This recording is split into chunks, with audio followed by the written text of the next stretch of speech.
Assalamualaikum warahmatullahi wabarakatuh. Perkenalkan, nama saya Adi Awang Purnama Putra, NIM D100 190 163, absen 13. Di sini saya akan menjelaskan tata cara merawat jenazah. Pertama, saya akan menjelaskan tata cara memandikan jenazah. Yang pertama, letakkan jenazah dengan kepala tinggi di tempat yang disediakan. Yang kedua, yang memandikan jenazah hendaklah memakai sarung tangan. Ketiga, ambil kain penutup dari jenazah dan ganti dengan kain basahan agar auratnya tidak terlihat.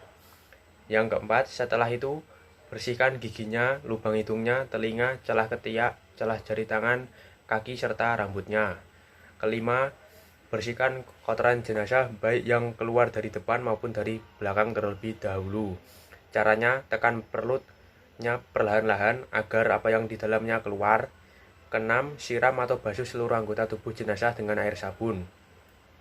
Ketujuh, setelah itu siram dengan air bersih sambil berniat sesuai jenis kelamin jenazah. Untuk niat memandikan jenazah perempuan adalah nawaitul gusla adaan hadhil mayyitati lillahi ta'ala. Dan untuk jenazah laki-laki adalah nawaitul gusla adaan hadal mayyiti lillahi ta'ala. Setelah itu, yang ke-8, siram atau basuh dari kepala hingga ujung kaki hingga bersih. Siram sebelah kanan terlebih dahulu, lalu sebelah kiri, masing-masing 3 kali. Yang ke-9, memiringkan jenazah ke kiri, basuh bagian lambung kanan sebelah belakang.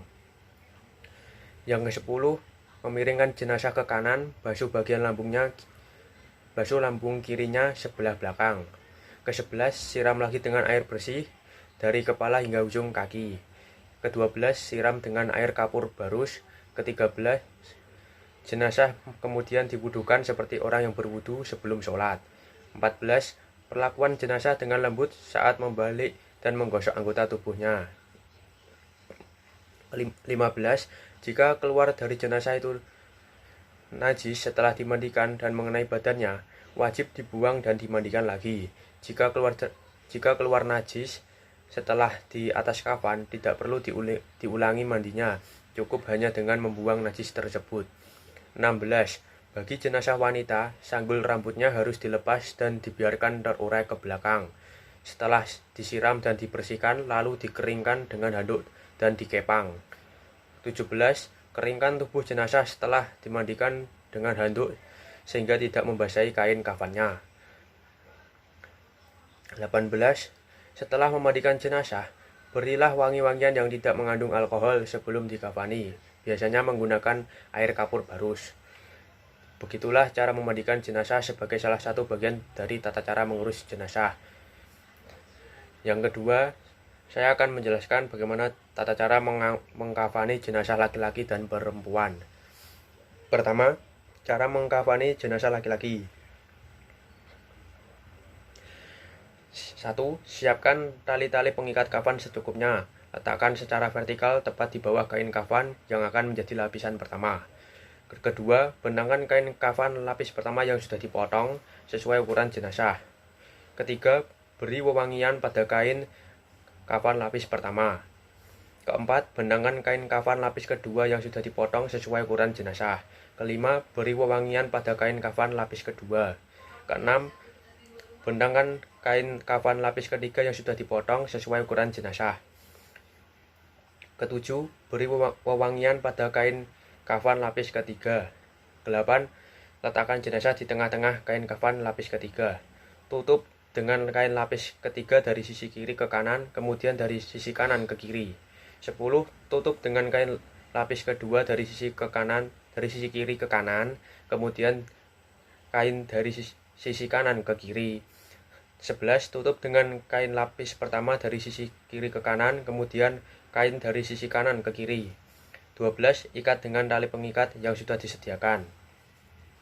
Yang kedua, cara mengkafani jenazah perempuan. 1. Bentangkan 2 lembar kain kafan yang sudah dipotong sesuai ukuran jenazah, kemudian letakkan kain sarung tepat pada badan antara pusar dan kedua lututnya. 2. Persiapkan baju gamis dan kerudung di tempatnya.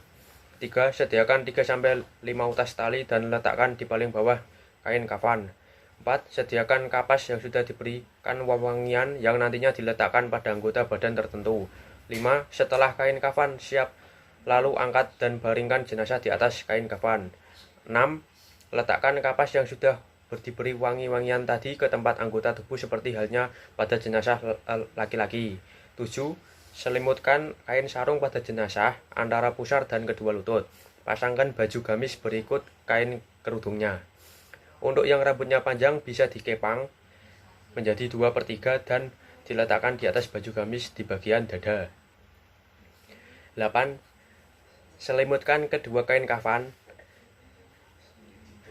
selembar demi selembar, mulai dari lapisan yang pertama sampai yang paling bawah. Setelah itu ikat dengan beberapa utas tali yang tadi telah disediakan.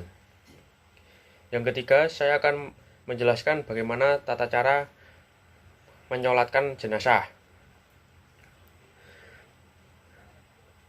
Pertama, mayat hendaklah diletakkan di sisi kiblat orang yang sedang menyolatkannya.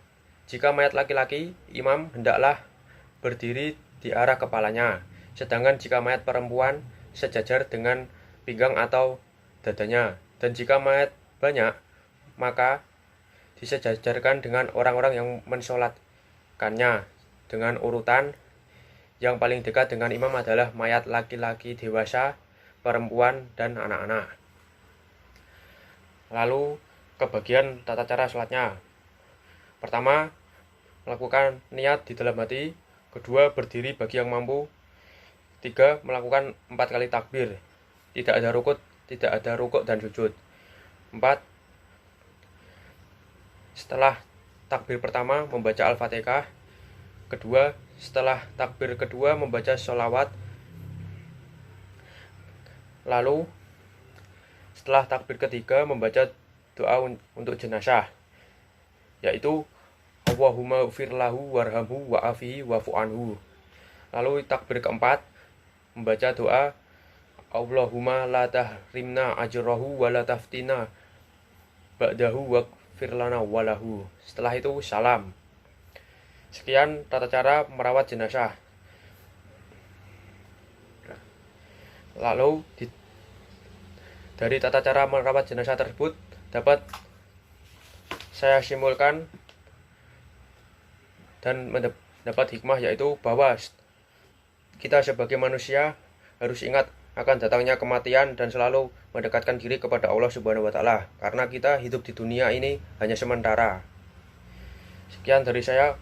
Wassalamualaikum warahmatullahi wabarakatuh.